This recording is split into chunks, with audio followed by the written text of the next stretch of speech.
All right, well, I'm going to share out an application.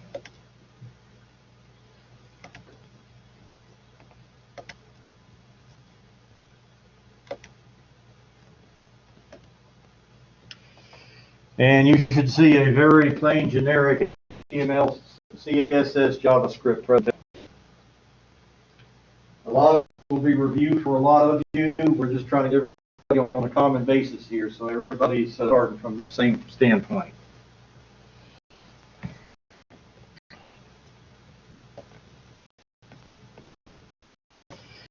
Okay, a on web apps work. You got your client browser, you got your app server. That's generally. So what would be the difference between an app server and a web server?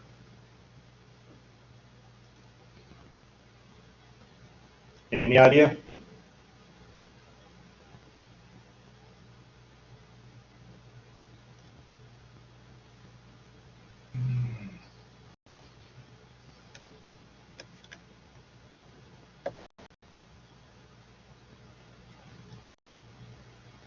Okay, looking on the chats and nothing.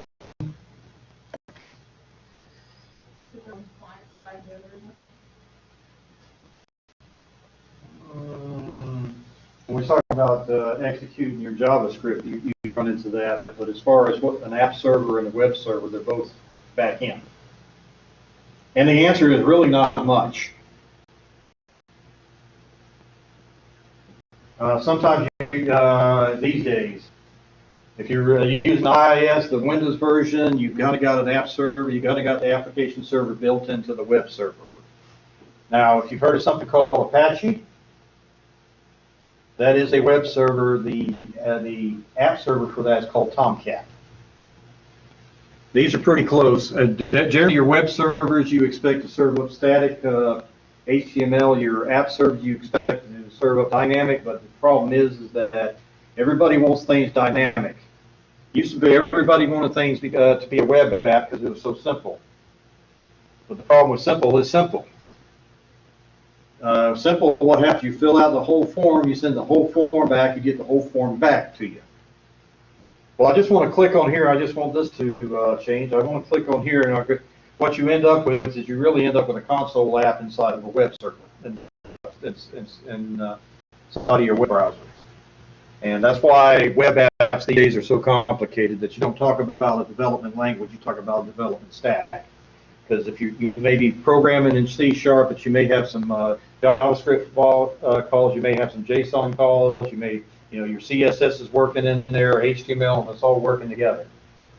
You're the concert master trying to keep all these things in tune and in time. Okay, so, here they have an idea for, this is for your static content, that doesn't change. You've got your APIs. Your service layer, that's where a lot of your programming works, quote unquote. Then you have your data store.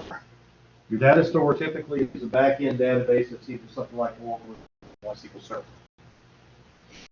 It has a database administrator, yours truly, and you got to work with him to get your application to go sign on and open up something in there.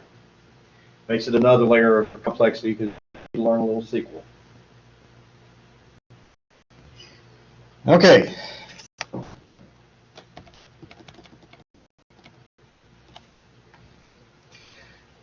Okay, the three-legged stools, the three main legs for your web app is HTTP. HTTP.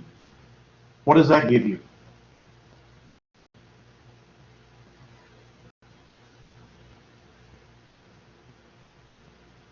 What is HTTP, just generally?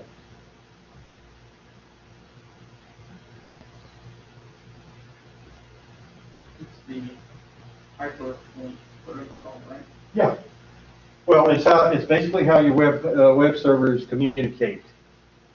I mean, how your web browsers communicate. Text transfer protocol. If I say HTTPS, what is that?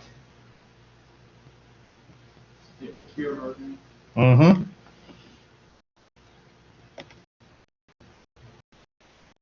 Yep, it's secure, and and it usually involves some sort of certificates or something and some additional setup. You know any other cyber communication protocols? FTP? Yeah, FTP would be the other thing I would think about. File transfer protocol, and it's one thing that those of you in cybersecurity may learn that there's some things that you got to be careful about with it because it could be hijacked.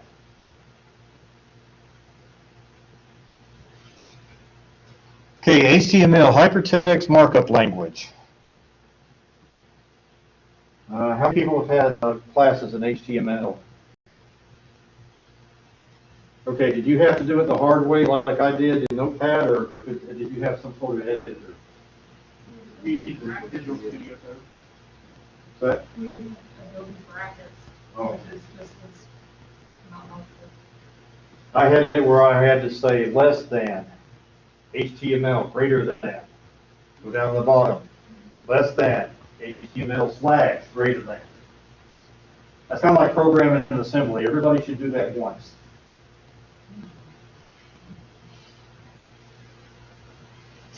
Okay, then you have your browser, which interprets the HTML. Then you have your what they call your bells and whistles. What's CSS? What's that? Cascade style sheet. Kind of hard to do for a mask, isn't it? Cascade style sheet. Let's see what else we got here. JavaScript, we're with PHP, Node.js. You got bells and whistles. These are basically the things that they do to make your website do neat stuff. Otherwise, it's just like when you go to the bank on the line. You got to fill out everything in the form. You send it. It tells you which things you missed with angry little asterisks. You correct those. You send it. You hope that it actually went, and you try not to do a double transaction.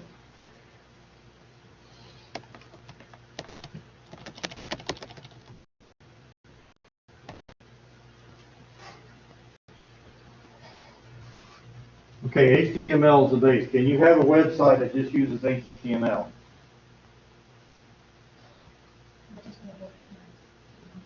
It won't look nice. Why would it not look nice? I agree with you that. Because it just would be basically plain text. Okay, so what would you do? What would you add to it to make it fancier?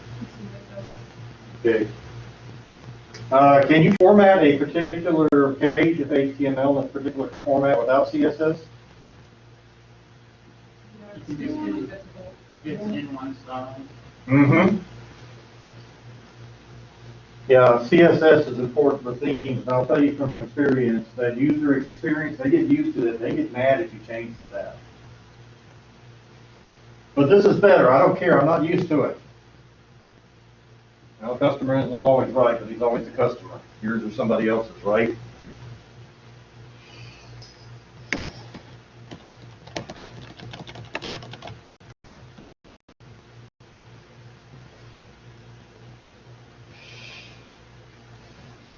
Okay, HTML, you got the notion of tags. Most people here, you've seen this before, right? No need to belabor the point.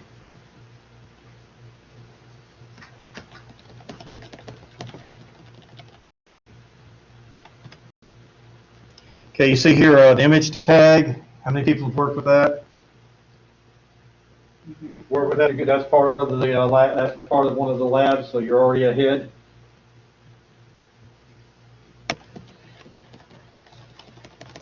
All right, here's a reference for this.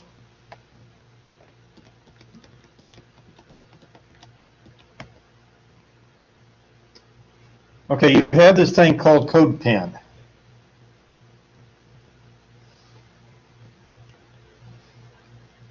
Okay, I am still shared out with the browser, right? You're seeing what I'm saying? Okay. Can everybody see something that says CodePen? Okay, first homework assignment is simple. Go get a CodePen account.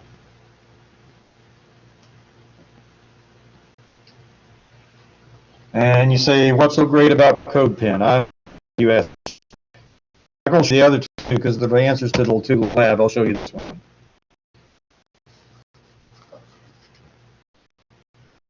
And there's a lot demonstration. That's one of them. This is the one that seems to work. Okay. You see the three columns there? The neat thing about this is it separates them out where you can work with each of them differently. Okay, and I'll come back to this in a little bit. This is your initial exposure to it.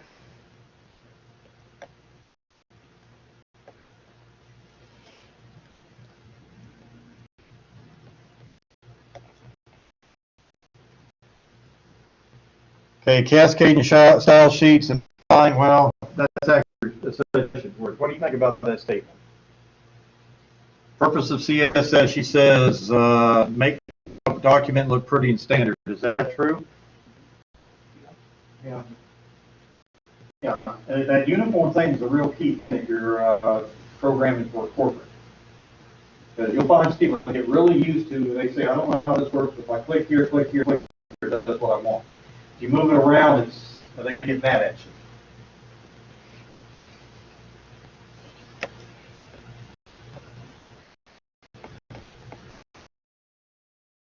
Okay.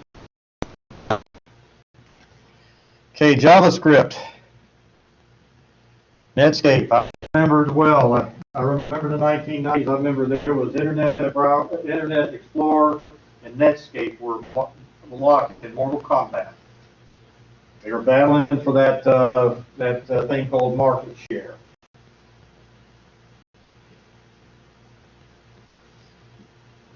And this is going to, I'm glad you're all sitting down. This is going to surprise you. The Microsoft product worked out when you needed a basic program that worked for most things.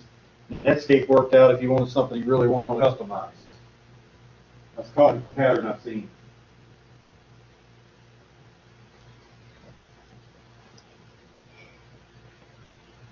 And what happened in the mid-1990s when I told you that all websites were HTML, they weren't.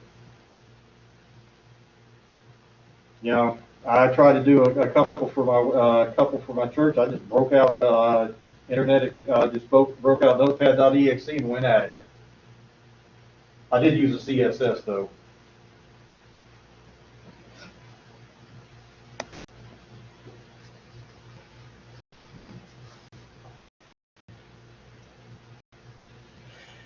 Okay, then you had the 1990s and now early 2000s. You said who won? I'm not.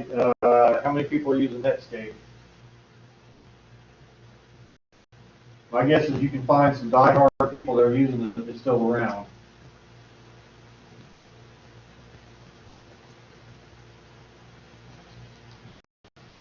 Okay, you have these items here: XML, HTTP requests, Gmail, and Ajax. XML, they thought was going to be the way to solve world hunger for a while.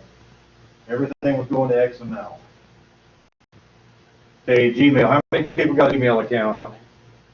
Okay, still going on today. I might have had one at one time. I've forgotten. It's probably full of junk. Oh, how many of you got a junk account? Yeah, you know exactly what I'm talking about. The accounts you give people that you really don't want to hear from again. Ah, that's an idea, isn't it? Things you learn in computer class, right? Okay, Ajax. What's Ajax?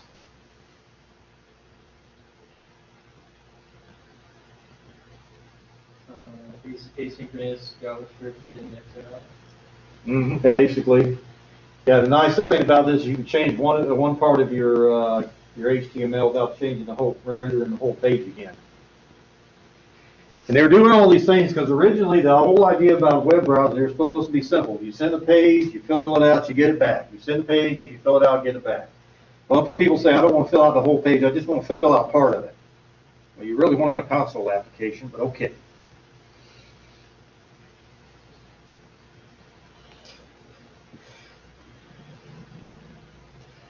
Okay, JavaScript is called JavaScript because it looks like Java. Okay, how many other things look like Java?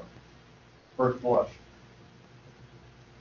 You know, C type languages look like Java too. It's the brotherhood of the squiggly lines, you know, little brackets and all that. that we don't have in Python. I think Python, what happened was they got tired of looking for brackets. They said, oh, we'll just indent things.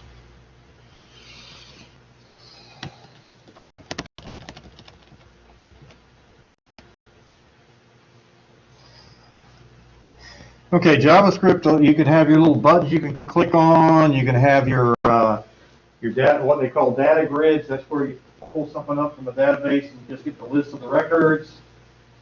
You get all sorts of fun things with it. There's other languages that can do this too, but this is the one we'll look at. Okay, we'll play with CodePen a little bit. Okay, the DOM, the domain object model. It's basically, once you understand how a web page is laid out, not only can you get information from it, but you can also manipulate it.